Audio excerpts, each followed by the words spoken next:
അങ്ങനെ നമ്മളെ വീട്ടിലും മാങ്ങ ഉണ്ടായി കേട്ടോ. ഈ വർഷത്തെ ആദ്യത്തെ മാങ്ങ ഞാൻ ആദ്യമേ നോട്ടിട്ട് വെച്ചിട്ടുണ്ടായിരുന്നു കേട്ടോ. ഇപ്പം അത് ഏകദേശം ഒരു വലിപ്പത്തിലൊക്കെ ആയപ്പോൾ ഞാനത് പൊട്ടിക്കാനുള്ള തന്ത്രപ്പാടിലാണ് കേട്ടോ. അങ്ങനെ ജീവിതത്തിൽ ആദ്യമായിട്ടായിരിക്കും ഞാൻ തോട്ടിയൊക്കെ എടുത്ത് മാങ്ങ പൊട്ടിക്കാൻ ഇറങ്ങുന്നത് കേട്ടോ. ഞാൻ ആരെങ്കിലും പൊട്ടിച്ച് തന്നാൽ കഴിക്കുന്നല്ലാണ്ട് തോട്ടിൽ നിന്ന് എടുത്ത് അങ്ങനെ പൊട്ടിക്കാൻ ഇറങ്ങാറില്ല. അപ്പോൾ ഞാൻ ഒരുപാട് നേരം കഷ്ടപ്പെട്ട് എങ്ങനെയൊക്കെയോ ബുദ്ധിമുട്ടി ഞാൻ ആ മാങ്ങ പൊട്ടിച്ചു കേട്ടോ. പൊട്ടിച്ചപ്പോൾ റോട്ടിലേക്കാണ് കേട്ടോ വീണതിൽ ചെറുതായി പൊട്ടിയിട്ടൊക്കെ ഉണ്ടായിരുന്നു. എന്നാലും ഞാനത് ഓടിപ്പോയി എടുത്ത് കൊണ്ടുവന്നിട്ടുണ്ട് കേട്ടോ. അപ്പോൾ ഉണ്ണികളൊക്കെ ചുറ്റും നിൽക്കുന്നുണ്ട് കേട്ടോ. ഉണ്ണികളൊക്കെ തന്നെ വീഡിയോ എടുത്തു തരുന്നത് അടുത്തുള്ള ഉണ്ണികളും എല്ലാവരും ഉണ്ട് കേട്ടോ.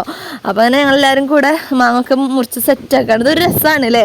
പച്ചമാങ്ങ ഇഷ്ടമില്ലാത്തതായിട്ട് ആരും ഉണ്ടാവില്ല. പിന്നെ അതെല്ലാവരും കൂടെ കട്ട് ചെയ്ത് ഉപ്പും മുളകൊക്കെ ഇട്ട് കഴിക്കുമ്പോൾ അതിനും വേറൊരു രസമാണ് അല്ലേ. അപ്പം ഞങ്ങളിത് അതൊക്കെ കട്ട് ചെയ്ത് സെറ്റാക്കാൻ കേട്ടോ. അപ്പം ന്യൂനു ബേബിയും ഭയങ്കര സന്തോഷത്തിലാണ് കേട്ടോ. ന്യൂനു ബേബിക്ക് ഇങ്ങനെ മാങ്ങൊക്കെ കണ്ടപ്പോൾ ആൾ ഭയങ്കര ഹാപ്പി ആയി. അവളെ ഇടയിൽ ഇതൊക്കെ എടുത്ത് കഴിക്കുന്നുണ്ട്. അവൾക്ക് എന്താ ചെയ്യേണ്ടതെന്ന് തന്നെ അറിയുന്നുണ്ടായിരുന്നില്ല കേട്ടോ. അങ്ങനെ അവളെ ഇടയിൽ എടുത്ത് കഴിക്കുന്നു. ഞങ്ങളെ കട്ടിങ്ങും കാര്യങ്ങളൊക്കെ ഇവിടെ നടക്കുന്നുണ്ട് കേട്ടോ. ഉണ്ണികളൊക്കെ വീഡിയോ എടുത്ത് തരും കാര്യങ്ങളൊക്കെ ചെയ്യുന്നുണ്ട്. ഞങ്ങളിതാ മാങ്ങ കട്ട് ചെയ്ത് അതിലേക്ക് ഇതാ കുറച്ച് ഉപ്പും പിന്നെ നല്ല ഭംഗിയിൽ തന്നെ കുറച്ച് മുളകും പൊടിയൊക്കെ ഇട്ട് കൊടുക്കുന്നത് കേട്ടോ. ഇത് കാണുമ്പോൾ ഇപ്പോഴും എനിക്ക് വായിൽ വെള്ളം വരാനിട്ട്. പച്ചമാങ്ങ ഇഷ്ടമില്ലാത്തവരുണ്ടാവില്ലല്ലേ.